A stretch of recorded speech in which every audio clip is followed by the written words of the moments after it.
বিসমিল্লাহির রহমানির রহিম। আলহামদুলিল্লাহ, সকল প্রশংসা সেই মহান রবের, লক্ষ কোটি দরুদ ও সালাম সেই বিশ্ব নবীর প্রতি। আজ শুক্রবার, প্রত্যেক সপ্তাহের ন্যায় আমি আলমগীরের তরফ থেকে এই সাপ্তাহিক জলসা অনুষ্ঠিত হয়। আজও সেই জলসা অনুষ্ঠিত হচ্ছে। এই বন্ধে দিন ইসলাম ধর্মের ভাই এবং বোনদের প্রতি জানাই সালাম। সবার প্রতি জানাই সালাম। আসসালামু আলাইকুম ইয়া রাহমাতুল্লাহ। ওয়া আলাইকুম আসসালাম ওয়া রাহমাতুল্লাহি ওয়া বারাকাতুহু।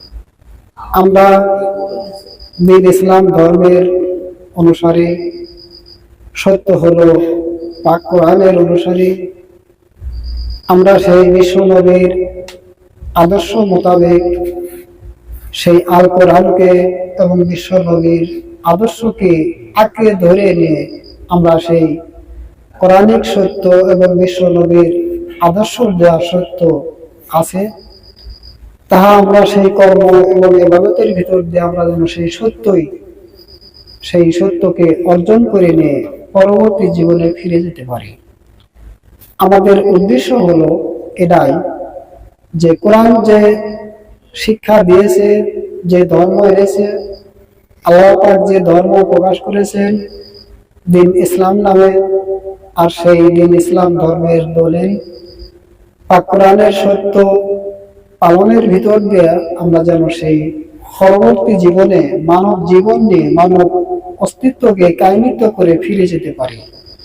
আর সেই কোরআন সেই মানব অস্তিত্বকে কায়েমিত করার ইবাদত এবং সেই মানব জীবনকে সংগ্রহ করার ইবাদত এবং ধরার জন্যই ইবাদত আমাদের দিয়েছেন সেই মহান আল্লাহ পাক। আমরা ধর্মের যা ইবাদত বলি, ইবাদত শব্দের অর্থ বহু বচন। হালাল খাদ্য যে খাই সেটাও আল্লাহ পাকের ইবাদতের ভিতরে পড়ে। হালাল কর্ম যে করি, যে কর্মটাই করি, যদি সত্য কর্ম হয়, হালাল কর্ম হয়, সেটাও ইবাদতের ভিতরেই শামিল। আমি যদি সেই আল্লাহ পাকের দেওয়া সেই সত্য কথা আদেশ মেনে চলি, সেই সত্য কথাটা বলাও ইবাদত। মানে ইবাদত শব্দের অর্থ বহু বচন। তার ভিতর দিয়ে আমরা ইবাদতকে কোরআনের ভিতর দিয়ে আমরা কিছু ইবাদতের কথা উল্লেখ করা আছে, সেই ইবাদত গুলো আমরা আঁকড়ে ধরি। সেটা হলো কোরআনে বলছেন সালাত কায়েম করো। এই সালাতের ইবাদত এবং এই সালাত পড়া কোন উদ্দেশ্যে আমরা এই সালাতটা পড়ব, এটা অবশ্যই আমাদের জ্ঞানে থাকতে হবে, অবশ্যই আমাদের জানতেও হবে। কোন উদ্দেশ্যে আমরা আল্লাহ পাকে রুকু সিজদা করব, সেই আল্লাহ পাকে যে রুকু সিজদা আমরা করি, এটা উদ্দেশ্য কি আর এই সত্যটা কি, এটা আমাদের অবশ্যই জানতে হবে। আমরা যে সিয়াম পালন করি, সিয়াম সাধনা করি, কেন এই সিয়াম সাধনা করি, আসলে এই সিয়াম সাধনা করলে কি হয়, এই উদ্দেশ্যটা কি, এর সত্যটা কি, অবশ্যই এটা আমাদেরকে জানতে হবে। জানার পরেই আমাদের সেই ইবাদত গুলো সত্য হবে, অন্যথায় এই ইবাদত কখনোই সত্য হবে না। এর কারণ দিন ইসলাম ধর্মের এবং কোরআনের কোনো উদাহরণ দেওয়া চলে না, আল্লাহ পাকের দলিলের ভিতরে কোনো উদাহরণ চলে না। তথাপি ভাল বোঝার জন্য, সত্যটা উপলব্ধি করার জন্য উদাহরণ সময় দিতে হয়। আমি এই মুহূর্তে যদি রওনা দেই, আমি রওনা দেওয়া হাঁটে চলে যাচ্ছি, যদি কেউ জিজ্ঞেস করে যে ভাই তুমি কোথায় যাচ্ছ, কোন দিকে যাচ্ছ, আমি যদি বলি যে আমি কোথায় যাচ্ছি এটা আমি নিজেই জানি না, তাহলে সেই মানুষটা আমাকে পাগলই বলবে নাকি ভালো মানুষ বলবে, কোনটা বলবে? কারণ আমি রওনা দেয়া রাস্তা দিয়ে চলে যাচ্ছি, কিন্তু একজন ভাই জিজ্ঞেস করলো যে কোথায় যাচ্ছ, আমি বলছি যে আমি জানি না, তাহলে অবশ্যই একজন মানুষ বলবে যে অবশ্যই হয়তো এর মাথা কোনো সমস্যা আছে।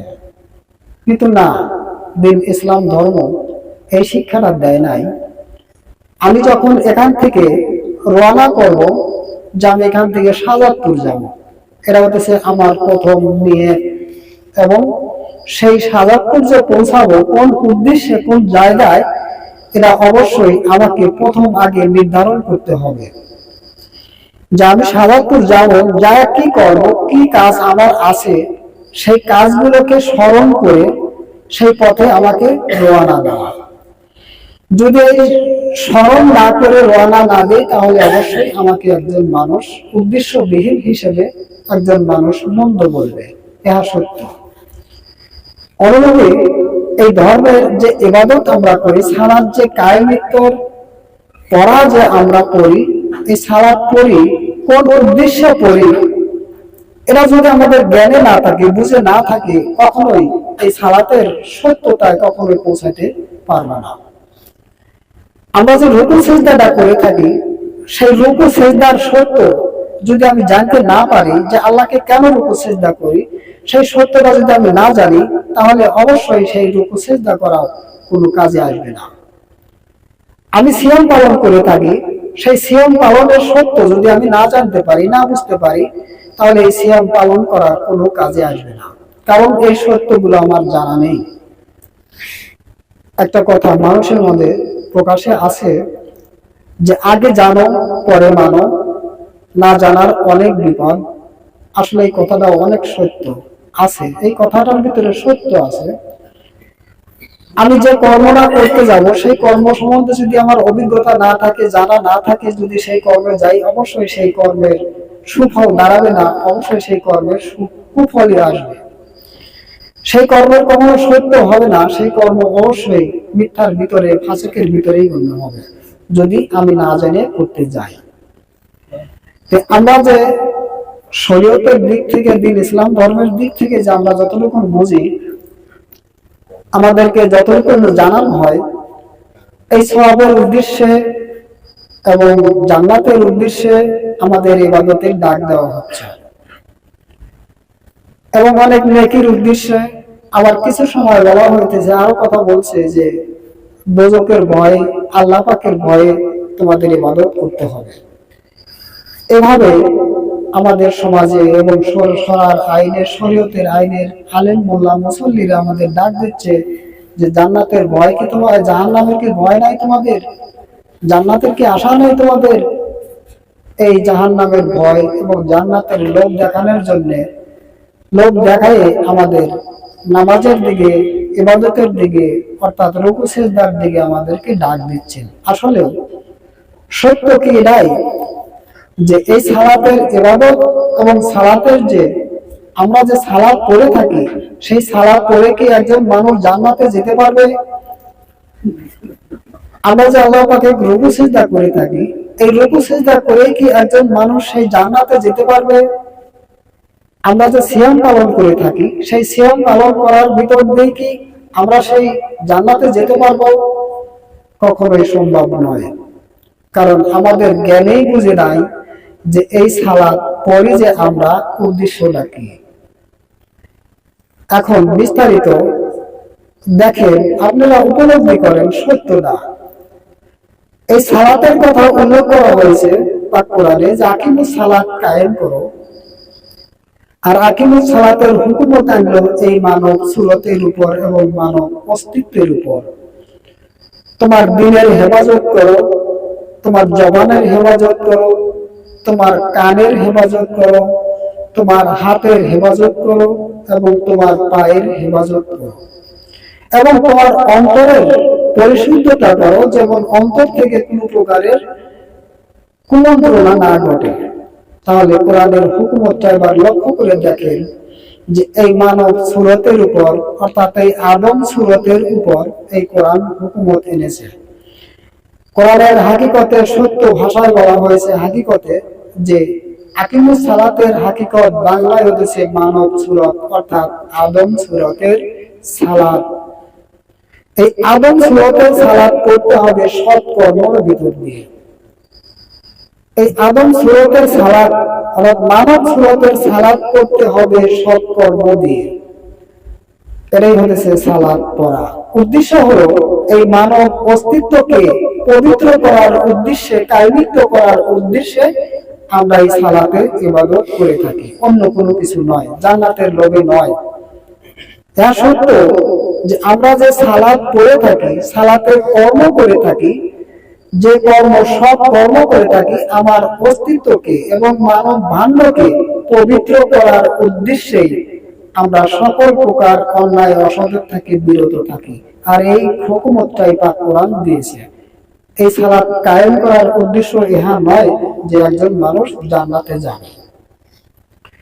আরেকটা দিক, আমরা যে 5 ওয়াক্ত রুকু সিজদা করে থাকি সেই আল্লাহ পাকের কাছে, আল্লাহ পাকে রুকু সিজদা করি, এই রুকু সিজদা করে যে আমরা মনে করব যে আমরা সেই জান্নাত পাবো, কখনোই সম্ভব নয়। কারণ এই রুকু সিজদার কোরআনের যে অর্থ এবং সত্য এসেছে, আল্লাহ পাক বলেছেন যে তুমি সূরা কিরায়ে যত সুন্দর করে, যত ভালো করে তুমি পাঠ করো, আমি ওনাকে লক্ষ্য করি না, আমি লক্ষ্য করি তোমার অন্তরকে, আমি সেই লক্ষ্য করি তোমার অন্তর। এই কথাটা আল্লাহ পাক বলেছেন।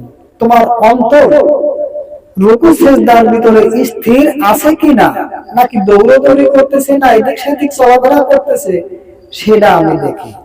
তাহলে এই রুকু সিজদা করার উদ্দেশ্য হলো এই অন্তরকে স্থির স্থিতিশীলতায় আনার উদ্দেশ্যে আল্লাহ পাকে রুকু সিজদা করতে হবে। এটাই হচ্ছে রুকু সিজদার, আল্লাহ পাকের রুকু সিজদার হুকুমতের সত্য। আবার আরেকটা দিক হচ্ছে, আমরা যে সিয়াম পালন করে থাকি, এই সিয়াম পালন করার অর্থটা কি, সত্য কি? কোরআনের ভিতরে বর্ণনা করা হয়েছে সিয়াম শব্দের অর্থ সাধনা করা। আর এই সাধনা শব্দের অর্থ প্রকাশ করা হয়েছে কোরআনের ভিতরে যে পবিত্রতা অর্জন করা, অর্থাৎ তাকওয়া ভিত্তিক অর্জন করা, অর্থাৎ তাকওয়া শব্দের অর্থ হচ্ছে পবিত্রতা অর্জন করা। এই সিয়াম পালন করার অর্থ হচ্ছে পবিত্রতা অর্জন করা। কারণ হলো আমার অস্তিত্বের ভিতরে যারা অসংখ্য অনেক ঋণগুলো আছে, অনেক আত্মা আছে, যেমন মন্দ পথে পরিচালনা করে, অন্যায়ের পথে পরিচালনা করে, সেই অন্যায় থেকে, মন্দ থেকে হেফাজত করার জন্যই সেই ধূমপান অর্থাৎ পান আহার থেকে বিরত থাকা। অর্থাৎ এই অসংখ্য যে আত্মা আছে, ঋতু আছে, যেন কুমন্ত্রণার ভিতর দিয়ে, যে কুমন্ত্রণাতে পরিচালিত না হয়, যার জন্যই পান আহার থেকে বিরত থেকে এই অস্তিত্বকে পবিত্র করার উদ্দেশ্যেই এই সিয়াম পালন করা হয়, কিন্তু জান্নাতের উদ্দেশ্য নয়।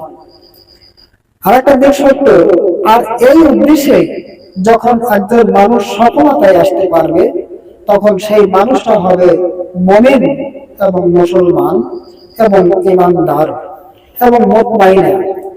আল্লাহ পাক জান্নাত বিনিময় করে আছেন মুমিনদের জন্য। আল্লাহ পাক বলছেন যে আমি ক্রয় বিক্রয় করিয়া থাকি জান্নাত যারা মুমিন হয়েছে তাদের জন্য। যারা নামাজি হয়েছে তাদের জন্য নয়, যারা সালাতি হয়েছে তাদের জন্য নয়, যারা ঈমানদার হয়েছে তাদের জন্য নয়। কিন্তু একজন ঈমানদারই সেই মুসলমান হয়, একজন মুমিন সেই মুসলমান হয়, একজন পবিত্র মানুষই সেই পবিত্র সত্তা মুতমাইনা হয়। সেই মুতমাইনার উদ্দেশ্যে, সেই মুমিনের উদ্দেশ্যেই আল্লাহ পাক ঘোষণা করছেন যে মুমিনের জন্য ক্রয় বিক্রয় করিয়া থাকি জান্নাত। তাহলে আমরা নামাজ পড়ে জান্নাতের আশা করি, সালাত কায়েমের ইবাদত করে জান্নাতের আশা করি, এবং রোজা রেখে আমরা জান্নাতের আশা করি, এবং সৎ কর্ম করে জান্নাতের আশা করি। অবশ্যই এই আশায় যদি আমরা ইবাদতের ভিতরে শামিল হই, তাহলে অবশ্যই সেই ইবাদত খাসেক এবং ভিত্তিহীন হবে। কারণ যে উদ্দেশ্যে যে ইবাদতগুলো আল্লাহ পাক দিয়েছেন, সেই উদ্দেশ্য যদি আমরা না জানতে পারি, তাহলে অবশ্যই সেই উদ্দেশ্যবিহীন হিসেবে আমাদেরকে সারা জীবন ভরা সেই ইবাদত এবং নামাজ এবং অর্থাৎ রুকু সিজদা করি, আর রোজা পালন করি, আর সালাত কায়েমের ইবাদত করি, সেই উদ্দেশ্য ছাড়া যদি হয় থাকে, তাহলে অবশ্যই সেই সত্য স্থানে কখনোই আমরা পৌঁছাতে পারবো না। কারণ আমাদের অবশ্যই সেই সত্যটাকে আগে জেনে নিতে হবে, আর সত্যটাকে বুঝে নিতে হবে। কারণ কোরআনের প্রথম সূরা সেই বাকারা বলছেন যে হুদাল লিল মুত্তাকিন, অর্থাৎ হেদায়েত প্রাপ্ত মুত্তাকিন তারা ঈমান আনবে, তারাই সৎ কর্ম করবে। যারা ঈমান আনলো এবং তারাই সৎ কর্ম করলো, তাহলে অবশ্যই আল্লাহ পাকের সেই হিদায়াত আমাকে গ্রহণ করতেই হবে। আমাকে সেই ঈমান আনতে হবে বেল গায়েবের উপর, অর্থাৎ আমাকে সেই সৎকর্ম পালন করতে হবে। তার ভিতর দিয়ে আমার সেই সত্যতায় পৌঁছাতে হবে। অবশ্যই আমাকে সেই মুমিন মুসলমান মুতমাইনা হতে হবে। এর জন্যই এই কোরআনের আদেশ এবং নিষেধ এবং আল্লাহ পাকের দ্বীন ইসলাম ধর্ম আমাদের মাঝে প্রকাশ করেছেন শুধু সেই মুমিন মুসলমান এবং মুতমাইনা হওয়ার জন্য, এবং জান্নাতের লোভেও আমাদের ইবাদত দেওয়া হয় নাই। আমরা সেই সওয়াবের লোভে আমরা ইবাদত করি না, আমরা সেই মুমিন মুসলমান হওয়ার উদ্দেশ্যে ইবাদত করি। আমরা সেই মুতমাইনা হওয়ার উদ্দেশ্যে ইবাদত করি। সেই আল্লাহ পাকের নৈকট্য লাভের জন্য আমরা ইবাদত করি। আল্লাহ পাকের গুণের গুণান্বিত হওয়ার জন্য আমরা ইবাদত করি। আল্লাহ পাকের রঙে রাঙান্বিত হওয়ার জন্য আমরা ইবাদত করি। আমরা সেই জান্নাতের উদ্দেশ্যে নয়, সওয়াবের উদ্দেশ্যেও নয়। তাই আমরা যারা কোরআনিক হিদায়াত পেয়েছি সত্য রূপে, আমরা অবশ্যই এই সত্যগুলো জ্ঞানে রেখে আমরা চলার ভিতর দিয়ে যেন আমরা সেই সত্যতাকে অর্জন করি, আমরা সেই সত্যতে ফিরে যেতে পারি। সেই সত্যটাই আমরা নিজেরা কর্মের ভিতরে সমাধা করব এবং অন্যকে আহ্বান করব যেন এই সত্যতে মানুষ এসে সবাই সেই সত্য আল্লাহ পাকের সত্য আঁকড়ে ধরে এবং সেই বিশ্ব নবীর আদর্শকে আঁকড়ে ধরে যেন নিজেকে সফলতায় ফিরে নিয়ে যেতে পারে। আমরা যেন সেই কামনাই করি, সেই আশাই করি যে আমরা সেই নিজেকে পবিত্র করে নিজেকে নিজে চিনে সেই আল্লাহ পাকের কাছে ফিরে যেতে পারি। এই বলে আমি আমার আলোচনা এখানে রাখছি। আলহামদুলিল্লাহ রাব্বিল আলামিন। আসসালামু আলাইকুম ওয়া রাহমাতুল্লাহ। ওয়া আলাইকুম আসসালাম।